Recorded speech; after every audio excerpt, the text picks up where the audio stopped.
नमस्कार दोस्तों, वीडियो शुरू करने से पहले मेरा आप सभी लोगों से एक सवाल कि भगवान शिव की कितनी संतानें हैं। जब तक मैं आपको अपना इंट्रो देता हूँ, जिसको पता है वो अपना उत्तर कमेंट सेक्शन में डाल सकता है। तो दोस्तों नमस्कार, आप सभी का स्वागत है मेरे इस चैनल में।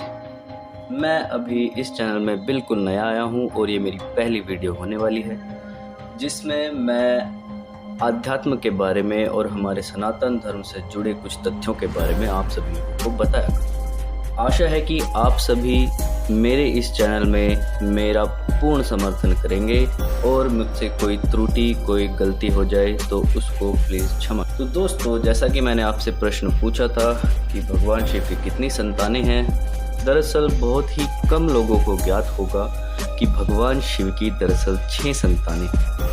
इनमें 3 पुत्र हैं और इन्हीं के साथ उनकी 3 पुत्रियां भी हैं। इनका वर्णन शिव पुराण में मिलता है।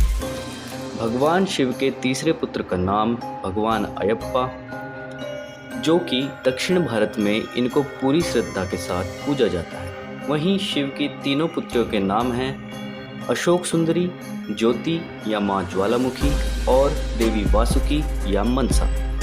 हालांकि तीनों बहनें अपने भाइयों की तरह बहुत चर्चित नहीं हैं, लेकिन देश के कई हिस्सों में इनकी पूजा की जाती है। इनमें से शिव जी की तीसरी पुत्री यानी वासुकी को देवी पार्वती की सौतेली बेटी माना जाता है। मान्यता है कि कार्तिकेय की तरह पार्वती ने वासुकी को जन्म नहीं दिया था। तो दोस्तों, जैसा कि भगवान कार्तिकेय और भगवान अयप्पा के बारे में जान चुके हैं, तो आइए अब हम जानते हैं भगवान शिव की 3 पुत्रियों के बारे में। पहले नंबर पर आती हैं अशोक सुंदरी। शिव जी की बड़ी बेटी अशोक सुंदरी, जिनको देवी पार्वती जी ने अपना अकेलापन दूर करने के लिए जन्म दिया था, वह एक पुत्री का साथ चाहती थी। देवी पार्वती के समान ही अशोक सुंदरी बेहद रूपवती थी, इसलिए उनका नाम में सुंदरी आया। वहीं उनको अशोक नाम इसलिए दिया गया क्योंकि वह पार्वती के अकेलेपन का शोक दूर करने के लिए आई थी।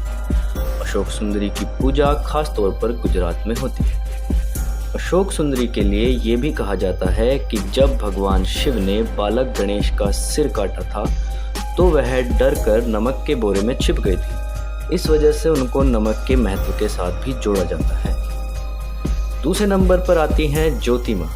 शिव जी की दूसरी पुत्री का नाम है ज्योति और उनके जन्म से जुड़ी 2 कथाएं बताई जाती हैं। पहली के अनुसार ज्योति का जन्म शिव जी के तेज से हुआ था और वह उनके प्रभा मंडल का स्वरूप है। दूसरी मान्यता के अनुसार ज्योति का जन्म पार्वती के माथे से निकले तेज से हुआ था। ज्योति का दूसरा नाम ज्वालामुखी भी है और तमिलनाडु के कई मंदिरों में उनकी पूजा होती है। तीसरे नंबर पर आती है मनसा। बंगाल की लोक कथाओं के अनुसार सर्पदंश का इलाज मनसा देवी के पास होता है। उनका जन्म तब हुआ था जब शिवजी का वीर्य कद्रु, जिन्हें सांपों की मां कहा जाता है, की प्रतिमा को छू गया था। इसलिए उनको शिवजी की पुत्री कहा जाता है, लेकिन पार्वती की नहीं। यानी मनसा का जन्म भी कार्तिकेय की तरह पार्वती के गर्भ से नहीं हुआ था। बताया जाता है मनसा का नाम वासुकी भी है और पिता सौतेली माँ और पति द्वारा उपेक्षित होने की वजह से उनका स्वभाव काफ़ी गुस्से वाला माना जाता है। आमतौर पर उनकी पूजा बिना किसी प्रतिमा या तस्वीर के होती है। इसकी जगह पर पेड़ की कोई डाल, मिट्टी का घड़ा या फिर मिट्टी का सांप बनाकर पूजा जाता है। चिकन पॉक्स या सांप काटने से बचाने के लिए उनकी पूजा होती है। बंगाल के कई मंदिरों में उनका विधिवत पूजन किया जाता है। हालांकि शिव जी की पुत्रियों के बारे में ज़्यादा लोग नहीं जानते हैं, लेकिन पुराणों में कई जगह उनका उल्लेख होता है।